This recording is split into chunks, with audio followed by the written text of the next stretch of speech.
नमस्कार। इस वक्त बहुत बड़ी खबर निकलकर सामने आ रही है झारखंड की राजनीति से। झारखंड के राज्यपाल रमेश बैस हटा दिए गए हैं और झारखंड के नए राज्यपाल सीपी राधाकृष्णन को बनाया गया है। आप सभी को पता है कि रमेश बैस का जो विवाद है वो कितना गहरा रहा, खास करके सरकार से और मुख्यमंत्री हेमंत सोरेन से। कई ऐसे विधेयक रहे जिसे राज्यपाल ने लौटाया। मुख्यमंत्री हेमंत सोरेन और राज्यपाल के बीच जो है कई ऐसे मंच पर जो है दोनों के बीच जो बेरुखी है वो देखने को मिली। कई मंच पर मुख्यमंत्री मौजूद रहे तो राज्यपाल नहीं पहुंचे और बहुत सारी चीज़ें देखने को मिली। और आज सुबह सुबह जब आप और हम सुबह सोकर उठे थे और उसके बाद ये खबर निकलकर सामने आई कि राज्यपाल रमेश बैस का तबादला कर दिया गया है। रमेश बैस को महाराष्ट्र का राज्यपाल बनाया गया है। 6 जुलाई 2021 को रमेश बैस को जो है झारखंड का राज्यपाल बनाया गया था। रमेश बैस के साथ साथ 13 राज्यों के राज्यपाल जो है बदले गए हैं। कौन कौन राज्य के राज्यपाल बदले गए हैं ये भी जानकारी पूरी देंगे, लेकिन चूँकि झारखंड के लिहाज से ये सबसे बड़ी खबर है कि बहुत ज़्यादा दिन, करीब 1.5 साल का जो वक्त है वो हुआ था राज्यपाल बने हुए रमेश बैस का। और इस बीच रमेश बैस का कई बार जो है बयान आया। आप सभी जानते हैं वो जब छत्तीसगढ़ में थे तब एक मीडिया इंटरव्यू में उन्होंने क्या कुछ कहा था सरकार को लेकर, झारखंड सरकार को लेकर। लिफाफा जो बंद लिफाफा था उसको लेकर उन्होंने क्या कुछ कहा था। और अभी हाल फिलहाल जो एक लिफाफा बंद था, उस लिफाफा बंद को लेकर जिस तरह से झारखंड में राजनीति हो रही थी, तमाम मीडिया में ये खबर चल रही थी कि लिफाफा अब खुलेगा तब खुलेगा। हर दिन एक नया डेडलाइन जो है तय हो रहा था, लेकिन वो लिफाफा तो नहीं खुल पाया। रमेश बैस का तबादला जरूर हो गया। रमेश बैस महाराष्ट्र के जो है राज्यपाल बनाए गए हैं। ये दरअसल जो करीब 13 राज्यों के राज्यपाल बदले गए हैं और ख़ास करके महाराष्ट्र का जो राज्यपाल बनाया गया है रमेश बैस को, ये इसीलिए हुआ क्योंकि महाराष्ट्र के जो राज्यपाल थे भगत सिंह कोश्यारी, उनके इस्तीफे के बाद ये स्थिति ऐसी बनी कि आनन फानन में रमेश बैस को वहाँ पर का जो है राज्यपाल बनाया गया। 2 लोगों का कल इस्तीफा हुआ है। एक तो महाराष्ट्र के राज्यपाल भगत सिंह कोश्यारी और दूसरा लद्दाख के उप राज्यपाल राधाकृष्णन का जो है इस्तीफा उन दोनों ने दिया था और दोनों का इस्तीफा राष्ट्रपति ने स्वीकार कर लिया। और आज सुबह सुबह राष्ट्रपति भवन की तरफ से ये प्रेस विज्ञप्ति जारी कर बताया गया कि किन किन राज्यपालों को जो है बदला गया है। लेकिन हम लोग फोकस करेंगे कि झारखंड पर जिस तरह से रमेश बैस का तबादला हुआ है और कई लोग बोल रहे हैं कि इनको हटाया गया है, तो ये क्या सचमुच में जो विवाद चल रहा था उसको लेकर हटाया गया या फिर एक दूसरे चश्मे के फ्रेम से आप देखिएगा तो आपको लगेगा कि रमेश बैस का प्रमोशन भी हुआ है क्योंकि बड़े राज्य के राज्यपाल वो बनाए गए हैं। हमारे साथ हमारे सहयोगी संजय हैं। संजय, रमेश बैस का तबादला हो गया, इसे कैसे देखा जाए? रमेश बैस को यहाँ से हटाया गया या फिर रमेश बैस का एक तरह से प्रमोशन ही हो गया? फिलहाल तो हटाया ही गया है और साथ ही साथ उनका प्रमोशन भी देखा जाए, लेकिन हम लोग इससे इतर बातचीत ये करेंगे कि रमेश बैस जब तक रहे हेमंत सोरेन की सरकार के साथ उनका जो है बना नहीं। और आपने जिस बात का जिक्र भी किया कि छत्तीसगढ़ में उन्होंने बोला कि भाई लिफाफा खुलेगा कि नहीं, लेकिन विस्फोट हो सकता है दिवाली के बाद।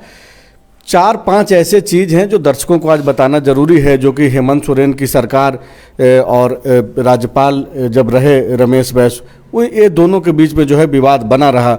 आपको मालूम है कि लिफाफा का जिक्र जो हो रहा है वो हेमंत सोरेन की विधायकी से को लेकर के है। चुनाव आयोग का मंतव्य आ चुका था, उन्होंने यह स्वीकार भी किया राज्यपाल रहते कि भाई लिफाफा आ चुका है, लेकिन उसको लेकर के जो है अब तक कुछ स्पष्ट नहीं हो पाया और रमेश बैस जो है अब झारखंड के राज्यपाल भी नहीं रहे।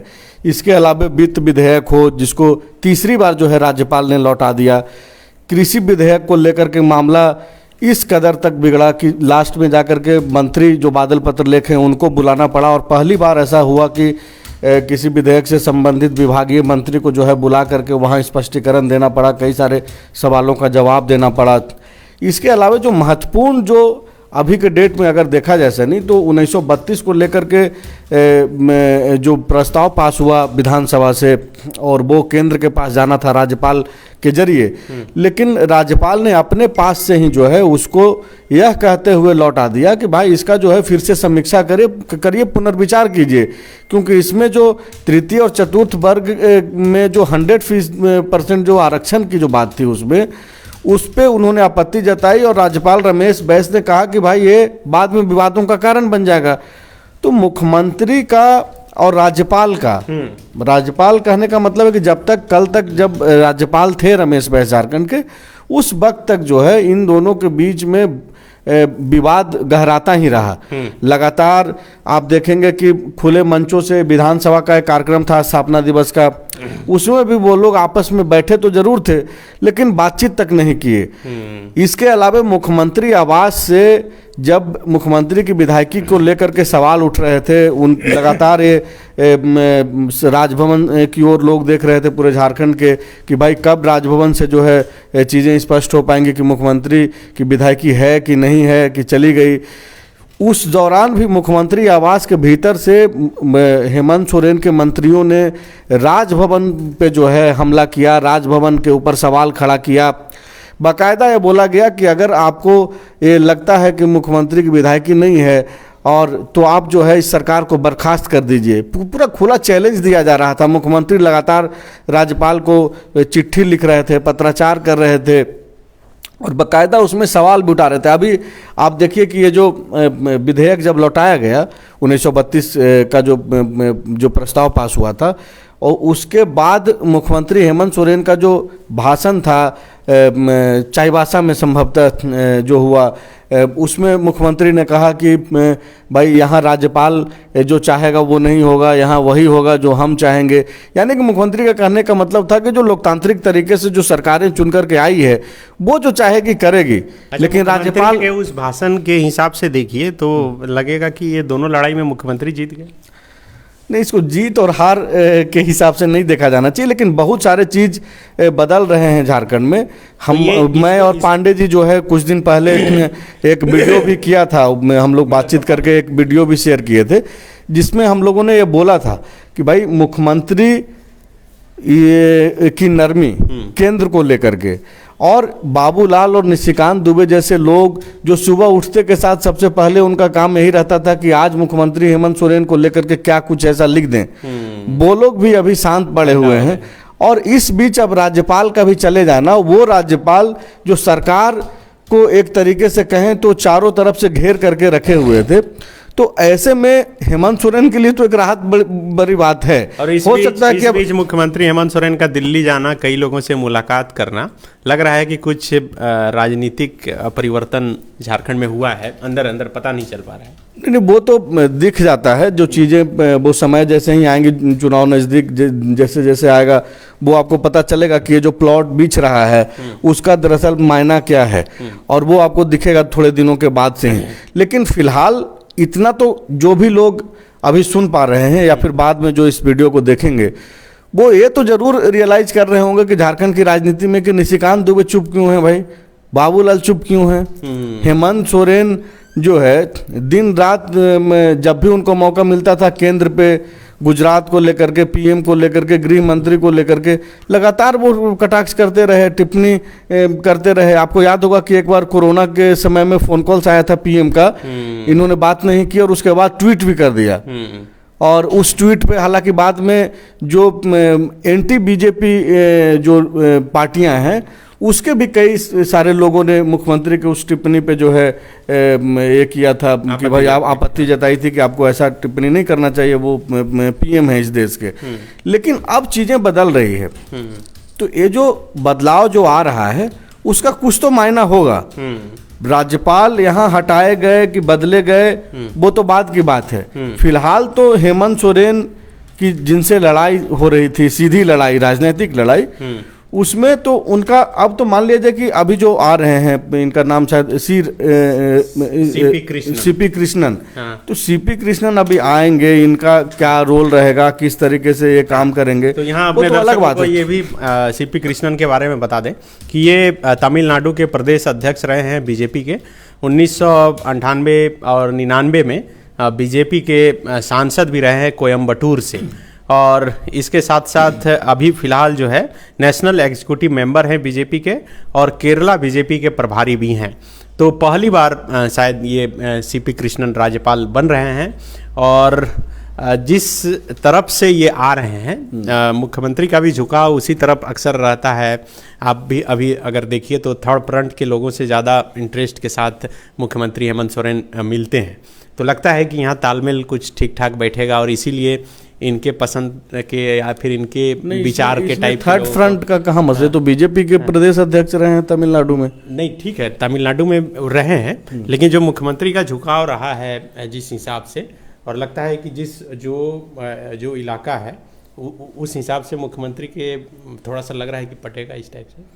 देखिए होनी तो यही चाहिए कि राज्यपाल और जो राज्य सरकारें हैं और केंद्र सरकार है, इन सब के बीच में राज्यपाल पुल हैं एक तरीके से। तो भाई होना तो यही चाहिए कि सब कोई मिलजुल करके जो चुनी हुई सरकारें हैं वो कैसे जनता के हित के लिए काम कर सके, उसमें ज़्यादा से ज़्यादा योगदान दे।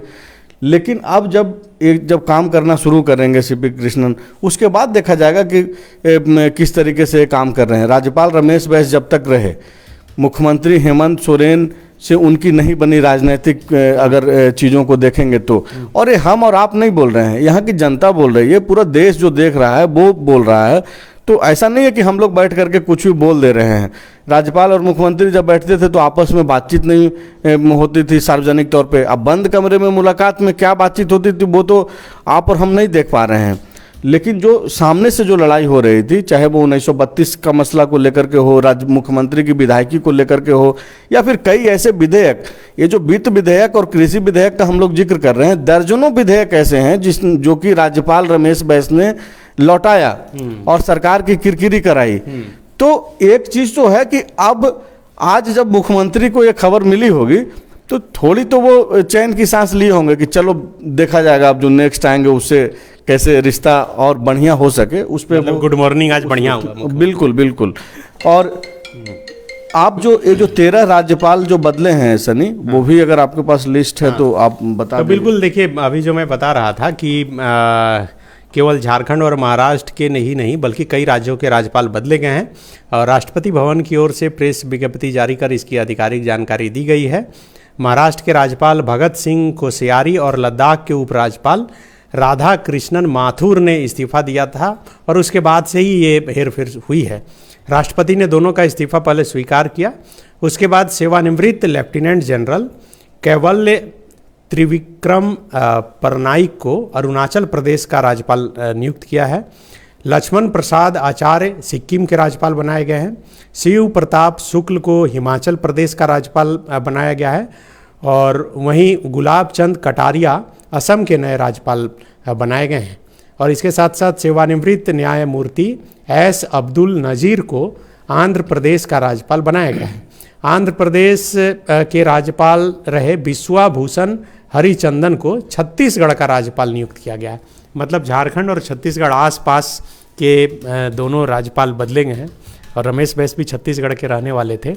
तो कई जगह हेरफेर हुए हैं और ये सिर्फ क्योंकि हम लोग जो इंटरेस्टिंग जो खबर है, जो 13 राज्यपाल जो बदले गए हैं, हाँ। उसमें चूंकि हम लोग झारखंड से हैं, झारखंड की खबरों पे ज़्यादा फोकस करते हैं, तो हम लोग रमेश बैस की जिक्र कर रहे हैं। लेकिन ये जो आंध्रा के जो राज्यपाल बने हैं, इनको लेकर के जो है पूरा सोशल मीडिया जो है आज ट्विटर पे इनको लेकर के लगातार ट्वीट हो रहा है। और ये जस्टिस अब्दुल एस नज़ीर इनका पूरा नाम है, पिछले महीने जो है सुप्रीम कोर्ट से ही रिटायर हुए हैं। और ये नोटबंदी का जो फैसला पीएम मोदी का था, जो सबसे बड़ा फैसला जिसको लेकर के अब तक विवाद होते रहता है, उस फैसले को सही ठहराने वाला जो बेंच था उसमें ये जस्टिस अब्दुल एस नसीर थे। इसके अलावे जो है अयोध्या का फैसला करने वाली बेंच में भी ये थे, राम मंदिर को लेकर के जो जजमेंट था। आज राष्ट्रपति ने जो है उन्हें आंध्र प्रदेश का राज्यपाल नियुक्त किया है। तो लोग सिर्फ इतनी जानकारी दे दे रहे हैं और बाकी जो जनता है वो तय करती है। हालांकि कोई नई बात नहीं है, ऐसा ही होते रहा है शुरू से ही, लेकिन फिर भी जो चीज़ें जो छिपी हुई रहती है आम लोगों से, उन तक कैसे अब सोशल मीडिया पे लोग अब लिखना पढ़ना शुरू कर दिए हैं, तो ये चीज़ें भी जो है अब सामने आती रही है। फिलहाल हम लोग रमेश बैस पे ही हम लोग फोकस कर रहे हैं, जो पब्लिक अभी जो सुन रही है, जो दर्शक, वो एक बार फिर से समझ लें कि रमेश बैस जो कल तक झारखंड के राज्यपाल थे वो अब नहीं रहे, उन्हें महाराष्ट्र का राज्यपाल बना दिया गया है। एक खबर मुख्यमंत्री हेमंत सोरेन के लिए अच्छी है। अच्छी इसलिए है क्योंकि मुख्यमंत्री हेमंत सोरेन और उनकी सरकार का राजभवन से जो है रिश्ता बड़ा खराब रहा तब तक जब तक कि रमेश बैस यहाँ पे राज्यपाल के तौर पे थे। अब फ्यूचर में क्या होगा, जो सीपी कृष्णन आएंगे उनके बाद किस तरीके से परिस्थितियां बदलेगी वो देखी जाएगी। फिलहाल जो 4-5 बड़े मुद्दे थे वो अब भी अनसुलझे रहे। उस पे जैसा कि पहला मुख्यमंत्री की विधायकी का क्या होगा, सीपी कृष्णन इसको किस तरीके से देखेंगे। 1932 का जो मसला है जिसका प्रस्ताव विधानसभा से पास हुआ था और वो राज्यपाल के पास था, जिसे लौटा दिया गया है। सरकार के पास से जो सूचना मिल रही है सूत्रों के मुताबिक कि सरकार फिर से जो है उसी विधेयक को पास करा करके फिर से राजभवन भेजेगी, तो सीपी कृष्णन उसको कैसे देखेंगे। इसके अलावा कई सारे ऐसे विधेयक, अभी वित्त विधेयक तीसरे बार लौटा दिया गया है, तो ये सब जो चीज़ें हो रही है उस पर नए राज्यपाल कैसे इन चीज़ों को टैकल करेंगे, कैसे वो सामंजस्य बनाएंगे, या फिर वो भी रमेश बैस की तरह ही जो है इन सब चीज़ों को देखेंगे। तो फिलहाल इंतजार कीजिए। मुख्यमंत्री के लिए एक राहत की खबर है। खबर यही है कि राज्यपाल रमेश बैस अब झारखंड के राज्यपाल नहीं रहे, वो अब महाराष्ट्र के राज्यपाल बना दिए गए हैं। शुक्रिया। तो बिल्कुल संजय ये जानकारी दे रहे थे। अब रमेश बैस चले गए हैं, महाराष्ट्र के राज्यपाल बना दिए गए हैं। अब सीपी कृष्णन जो राज्यपाल बने हैं, अगर रमेश बैस से इनकी तुलना की जाए तो ये 2 बार सांसद रहे हैं कोयम्बटूर से, और जैसा कि रमेश बैस के बारे में बताया जा रहा था कि वो वार्ड पार्षद से लेकर फिर राज्यपाल तक का सफ़र तय किए थे, यही ना। हाँ, तो हर चीज़ का उनको बड़ी बारीक से अनुभव था, इसीलिए इतना राजनीतिक फ़ायदा जो है वो अपनी सोच समझ का उठा पा रहे थे। अब चूँकि अगर संसदीय भाषा में कहा जाए तो 2 टर्म के अगर सांसद रहे हैं, और वो भी 2 टर्म पूरा नहीं हुआ है जिस हिसाब से अभी विकिपीडिया में हम लोग देख रहे थे, तो वो उस हिसाब से देखा जाए तो थोड़ा उनके हिसाब से कम ही अनुभव है। लेकिन राजनीतिक अनुभव का कितना यहाँ पर इस्तेमाल करते हैं, और जो संबंध का चर्चा हमेशा मुख्यमंत्री और राज्यपाल के बीच का होते रहा, खास करके झारखंड में और इस हेमंत सोरेन की सरकार में, इस जो दूरी है उस दूरी को कैसे पाटते हैं और झारखंड के विकास पर फोकस करके कैसे राज्यपाल जो है आगे काम कर पाते हैं, ये भी देखना बड़ा दिलचस्प होगा। शुक्रिया।